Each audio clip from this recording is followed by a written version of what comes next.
Donc, les 49 soldats inculpés au Mali, c'est fini pour eux comme ça? Alassane Ouattara, par orgueil et méchanceté, a détruit la vie des 49 soldats ivoiriens inculpés au Mali. Mais rien d'étonnant, puisqu'il a détruit la vie de dizaines de milliers d'Ivoiriens sur l'autel de ses ambitions. Faut-il rappeler qu'il a dans ses geôles 173 militaires qui s'y meurent tranquillement, dans l'indifférence totale des organisations des droits de l'homme et de nous, les Ivoiriens. C'est la parole qui condamne, c'est la parole qui libère. Prison. Des prisonniers politiques pour des délits d'opinion. Plus jamais cela n'arrivera en Côte d'Ivoire sous Alassane Ouattara. Il n'est pas question de mettre quelqu'un en prison pour son opinion. Donc, les temps ont changé. Et vous, les jeunes, vous devez vous battre pour que cette démocratie s'installe de manière définitive en Côte d'Ivoire. On ne veut plus de marche arrière. On ne veut pas aller derrière.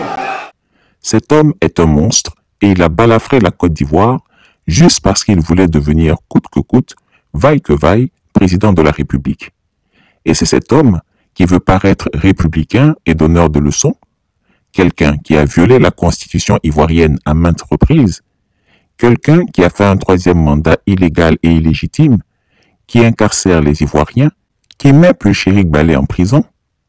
De la même façon qu'Hosni Moubarak d'Égypte ou Ben Ali de Tunisie sont tombés, c'est de cette façon qu'Alassane Ouattara sera chassé de Côte d'Ivoire.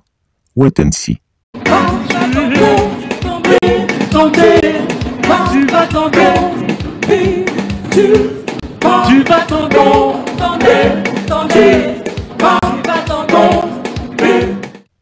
Une autre information à prendre très au sérieux.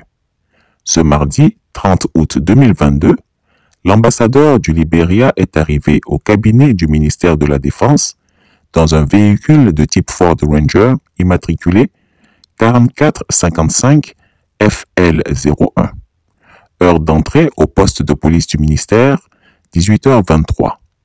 L'ambassadeur a été reçu par le directeur de cabinet du ministre en présence du colonel-major Été, le responsable de la direction générale du renseignement stratégique de la sécurité de la défense. De quoi ont-ils parlé durant l'heure d'horloge qu'a duré l'audience? Des 49 soldats détenus au Mali? Toujours est-il que le véhicule de l'ambassadeur a franchi la barrière du ministère de la Défense après l'audience, soit à 19h32. Affaire à suivre. Chris Yapi ne ment pas. Retrouvez Chris Yapi sur son nouveau compte Twitter, ses 2 chaînes YouTube, sa chaîne Dailymotion, Instagram et Mediapart.